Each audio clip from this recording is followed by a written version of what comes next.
I said, empty your mind. Be formless, shapeless, like water.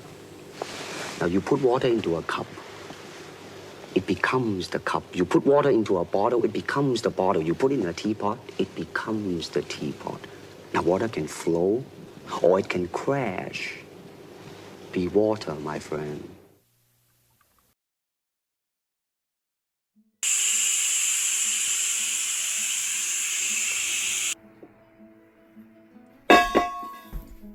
So there we go. I guess that's the beginning of Hilt Studio. Up at 5 Points, where that veterinarian clinic is right now. Back in the late 70s or early 80s, my dad did have a photography studio there. It was called Hilt Studio.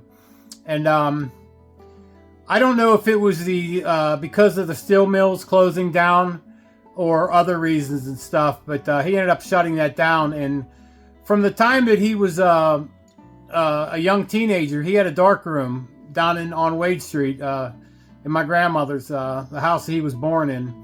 And eventually his love for photography got him into microfilm, and he started from the ground up. He was in a community work program.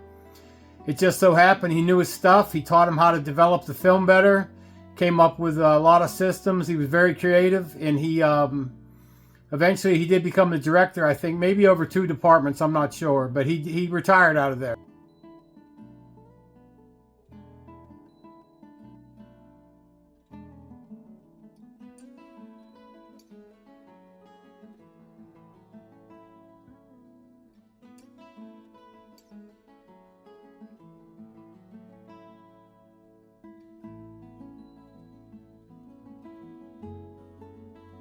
That was my original ocean imaging housing. What that would do is that camera right there would go inside of it.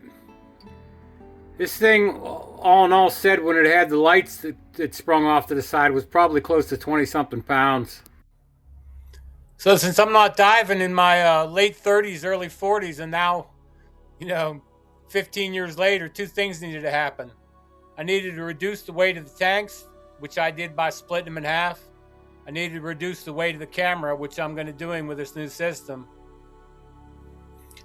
The other thing I wanted to get into, I used to dive with what was called a data mask. It was like a heads-up display, and they don't make them anymore. And last time I checked, they weren't. But I did some deep research, and I found this Galileo, and I think this is what I'm going with. It'll allow me to be able to film and be able to pay attention to what's going on instead of looking down at my gauges.